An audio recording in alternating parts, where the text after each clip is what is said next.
Hello बच्चों, कैसे हैं आप लोग। मैं गीता कुमारी अपने इस क्लास माय एजुकेटेड इंडिया में आप सबका स्वागत करती हूँ। बच्चों, आज से हम एक नया क्लास शुरू कर रहे हैं, है ना, हिंदी व्याकरण का क्लास। ठीक है, जिसमें आज हम लोग पढ़ेंगे व्याकरण और भाषा, यानी कि व्याकरण क्या होता है, कि हम क्यों पढ़ते हैं व्याकरण, और भाषा क्या होता है ना, इसके बारे में आज हम लोग इस क्लास में पढ़ेंगे। तो चलिए हम लोग आज का क्लास शुरू करते हैं।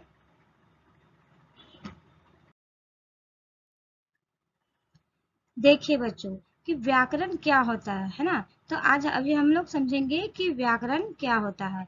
तो सबसे पहले हम यहाँ पर देखते हैं कि यहाँ पे एक वाक्य लिखा हुआ है। ठीक है, क्या लिखा हुआ है, मोहन घर जाती है। तो क्या आप लोग को लगता है कि ये वाक्य जो लिखा हुआ है सो सही है? तो यहाँ पे मोहन घर जाती है, ये वाक्य सही है। और नीचे हम देखेंगे एक और वाक्य लिखा हुआ है, रानी खाना खाता है। तो रानी खाना खाता है और मोहन घर जाती है। क्या ये वाक्य सही है? नहीं, क्योंकि यहाँ पे क्या होगा, मोहन घर जाता है ना, जाती है नहीं होगा, बल्कि यहाँ पे होगा मोहन घर जाता है, और यहाँ होगा रानी खाना खाती है। क्योंकि रानी एक स्त्रीलिंग है ना, लड़की है, इसलिए इसके साथ हम लोग कौन सा काम क्या कर रही है, तो रानी खाना खाती है और मोहन घर जाता है। तो ये वाक्य जो लिखा हुआ है ये गलत लिखा हुआ है। ठीक है, तो इसका आंसर हो जाएगा, सही हो जाएगा कि मोहन घर जाता है और रानी खाना खाती है। तो ये जो हम जानते हैं, तो ये कौन सा बुक पढ़ के, है ना, कौन सा किताब हम पढ़ते हैं तो ये जान पाते हैं कि किसके साथ क्या लगेगा, है ना, कौन स्त्रीलिंग है, कौन पुल्लिंग है, कौन क्रिया है, इसके बारे में हम कैसे जान पाते हैं। तो ऐसी कौन सा पुस्तक होती है, कौन सा किताब होता है जिसे पढ़ के हम इसके बारे में सही सही जानते हैं कि किसके साथ क्या लगता है ना। तो वो होता है व्याकरण। ठीक है, तो इसलिए हम व्याकरण का बुक पढ़ते हैं। ठीक है, तो व्याकरण क्या होता है, व्याकरण हमें भाषा के शुद्ध रूपों का ज्ञान देता है। यानी कि कौन सा स्त्रीलिंग के साथ स्त्रीलिंग का बोध किया जाता है और पुल्लिंग के साथ पुल्लिंग का बोध होता है, इसके बारे में हमें शुद्ध शुद्ध सही सही जानकारी जब हमें लेनी होती है तो हमें व्याकरण का किताब पढ़ना पड़ता है। और व्याकरण से ही हमें भाषा के शुद्ध रूप का ज्ञान होता है। ठीक है, कि कहाँ पे कौन सा वाक्य का, यानी कि कौन सा शब्द का प्रयोग किया जा सकता है। तो इस तरह हम लोग देखें कि व्याकरण क्या होता है। तो व्याकरण हम क्यों पढ़ते हैं, तो व्याकरण हम क्यों पढ़ते हैं कि व्याकरण वह शास्त्र है जिसे पढ़कर, है ना, इसकी सहायता से ही हम भाषा को शुद्ध शुद्ध पढ़ने सीखते हैं, शुद्ध शुद्ध लिखने सीखते हैं, और शुद्ध शुद्ध बोलने का ज्ञान हमें प्राप्त होता है। ठीक है, तो व्याकरण पढ़ने के बाद ही हम किसी भी भाषा को शुद्ध शुद्ध पढ़ सकते हैं, लिख सकते हैं, या फिर शुद्ध शुद्ध उसको बोल सकते हैं। ठीक है, तो इस तरह हम लोग आज अभी समझ गए कि व्याकरण क्या होता है और व्याकरण पढ़ना क्यों जरूरी होता है।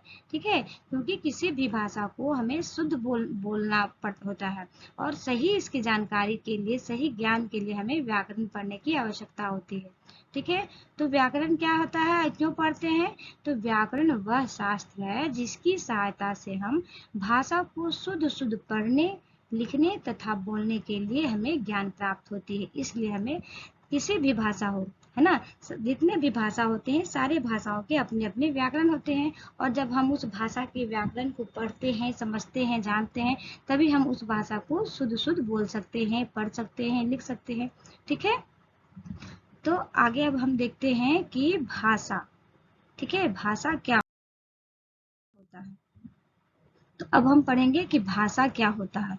तो सब देखिए भाषा क्या होता है। देखिए यहाँ पे इस इमेज में क्या हो रहा है ना, दो बच्चे हैं, और ये दो बच्चे क्या कर रहे हैं, बात कर रहे हैं, है ना। हमें इस इमेज को देखने से लग रहा है ना कि ये दोनों बच्चे आपस में क्या कर रहे हैं, बात कर रहे हैं।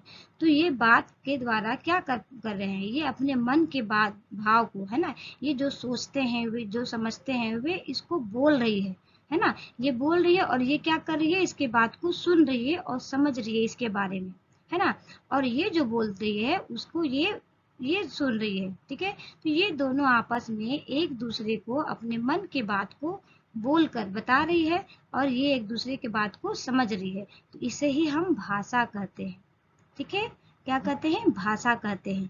यदि कोई बच्चा, कोई व्यक्ति, है ना, अपने मन की बात को बोलता है और दूसरा व्यक्ति जो है उसकी बात को समझता है कि वो क्या सोच रहा है, तो उसे ही हम उस जो आदान प्रदान हो रहा है, जो इसे बोल रही है और ये जो सुन रहा है और इसके बारे में जो समझ रही है, तो उसे ही हम भाषा कहते हैं। ठीक है, तो भाषा क्या हो गया?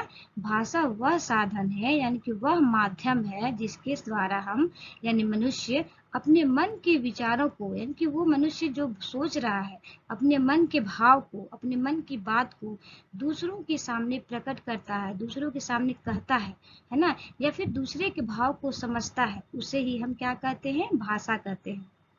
ठीक है, तो भाषा के द्वारा हम अपने मन की बातों को, विचारों को दूसरों तक पहुंचाते हैं। ठीक है, और दूसरों की बातों को हम समझ पाते हैं सुनकर, है ना, तो उसे ही हम क्या कहेंगे? भाषा कहते हैं। तो भाषा क्या हो गया? भाषा वह साधन है, वह साधन है जिसके द्वारा मनुष्य, यानी कि हम लोग, अपने मन के विचारों को एक दूसरे से प्रकट करते हैं और एक दूसरे के भाव को समझ पाते हैं। ठीक है, उसे ही हम भाषा कहते हैं।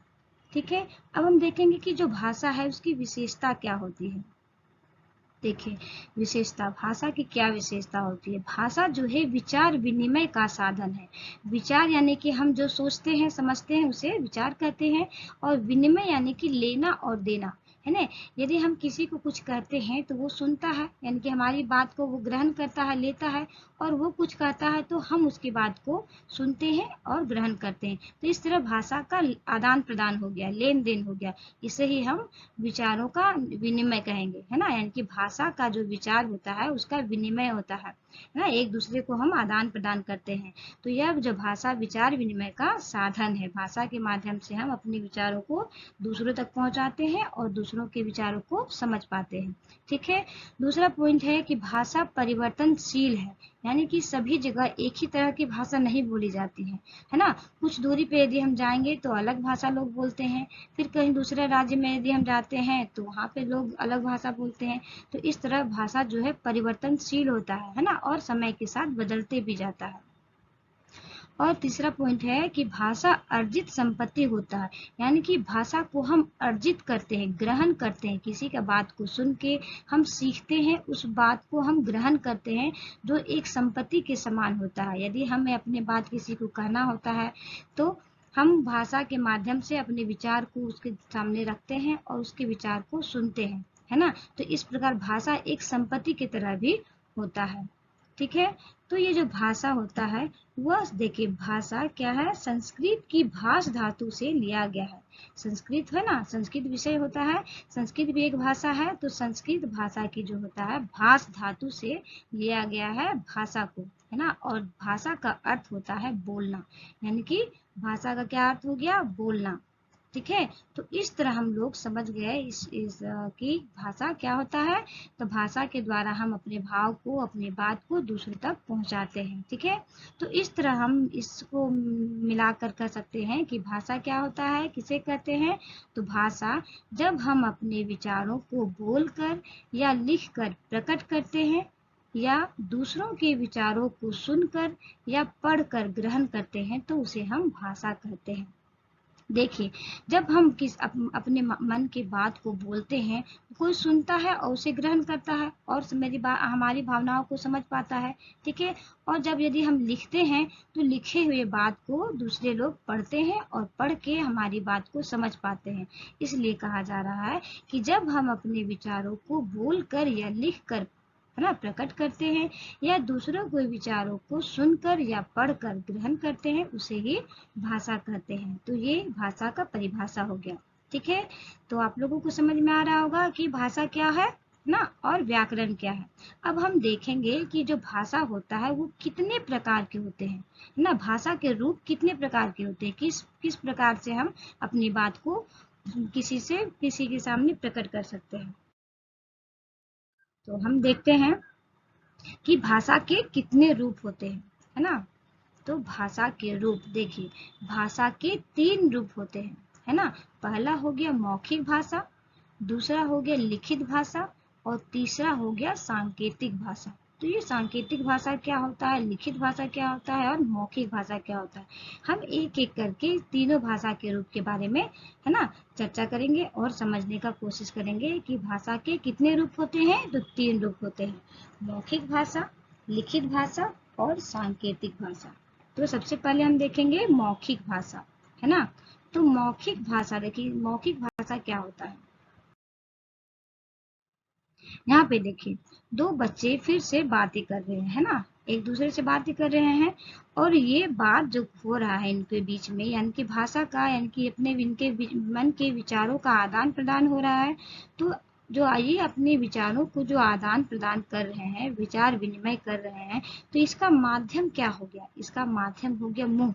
यानी कि ये अपनी बात को मुंह के द्वारा, ध्वनि के माध्यम से बोलकर, है ना, दूसरे को समझा पा रहा है ना, दूसरे को समझा पा रहा है और ये है इसकी बात को सुनकर समझ पा रहा है।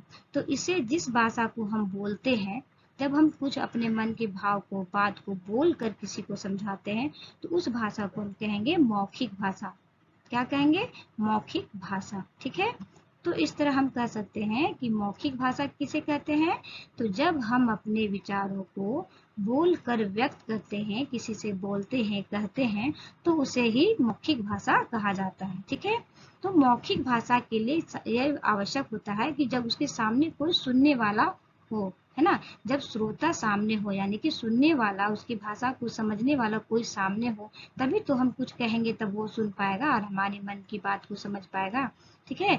तो मौखिक भाषा किसे कहते हैं, कि जब हम अपने विचार को बोलकर किसी को बताते हैं, अपने मन के भाव को अपने मुंह से बोल के बताते हैं, तो उस भाषा को हम मौखिक भाषा कह रहे हैं ना, कहेंगे, क्योंकि ये जो हम अपने मन के भाव को बोलकर प्रकट कर रहे हैं, इसलिए इसे मौखिक भाषा कहेंगे, ठीक है। अब हम देखेंगे लिखित भाषा।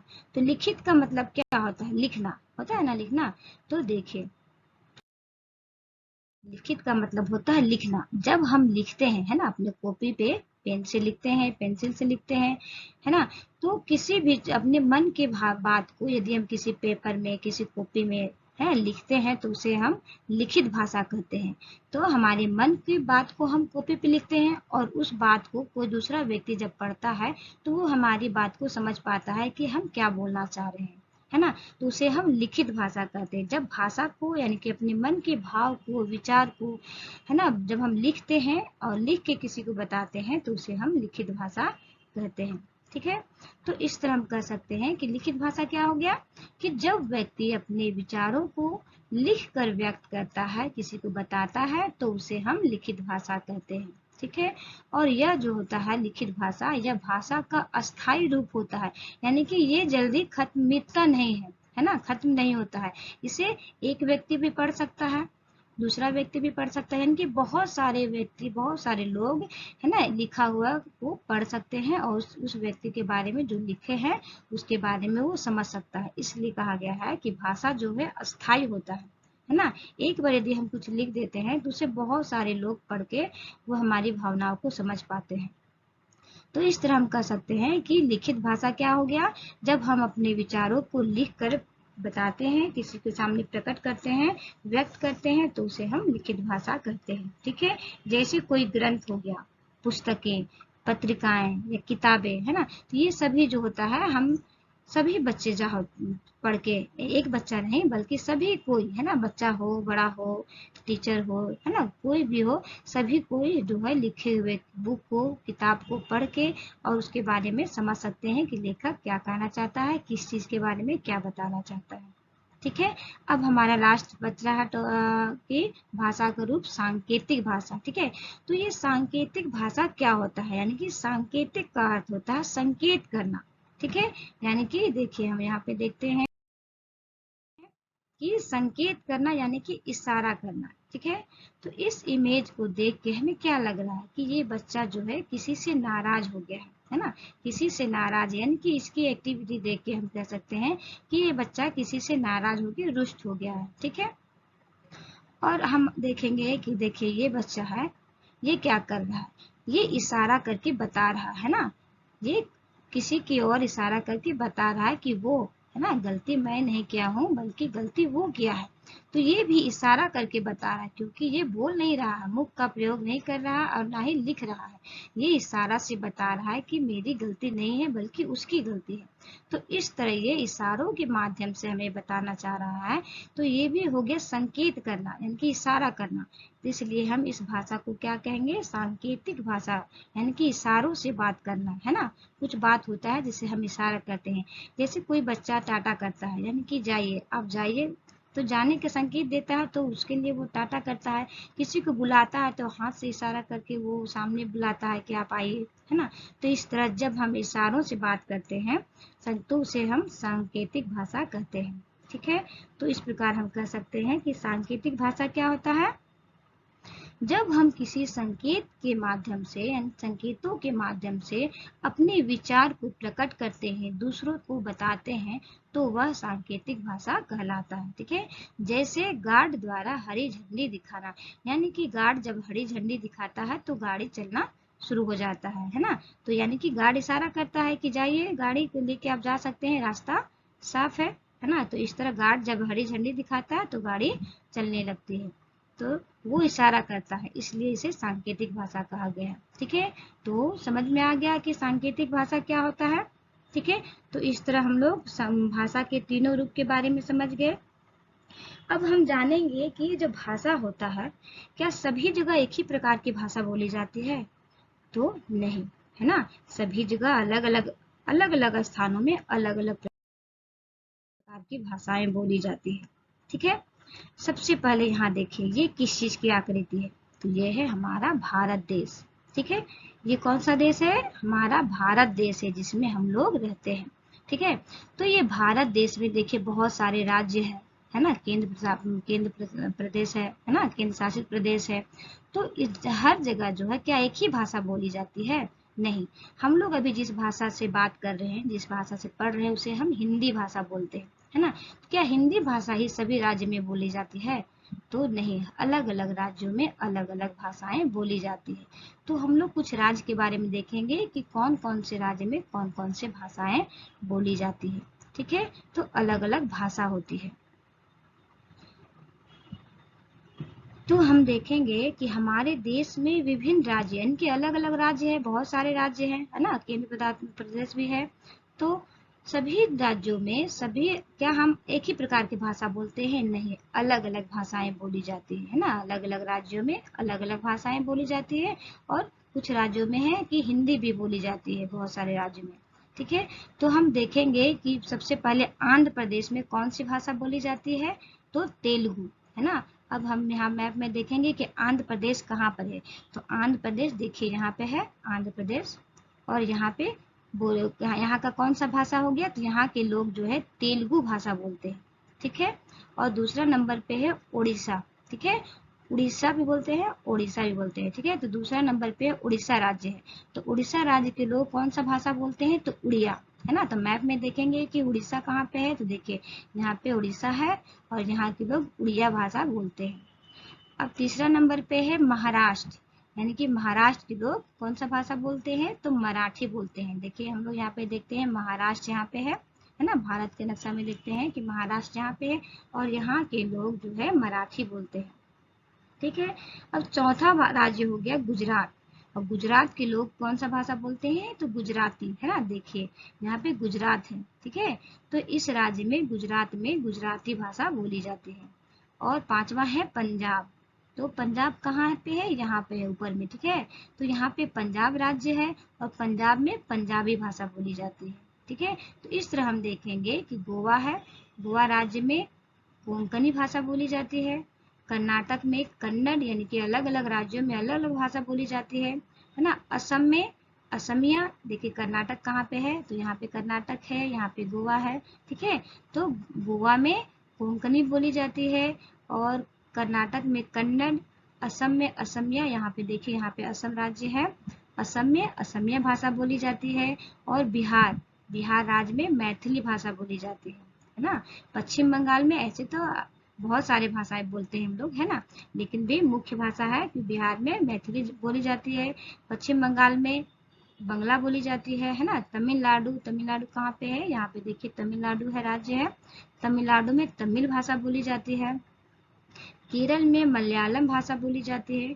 और झारखंड राज्य, देखिए यहाँ पे झारखंड है, बिहार के ठीक दक्षिण में नीचे में है ना, झारखंड राज्य है। तो झारखंड राज्य में संथाली भाषा बोली जाती है, ठीक है।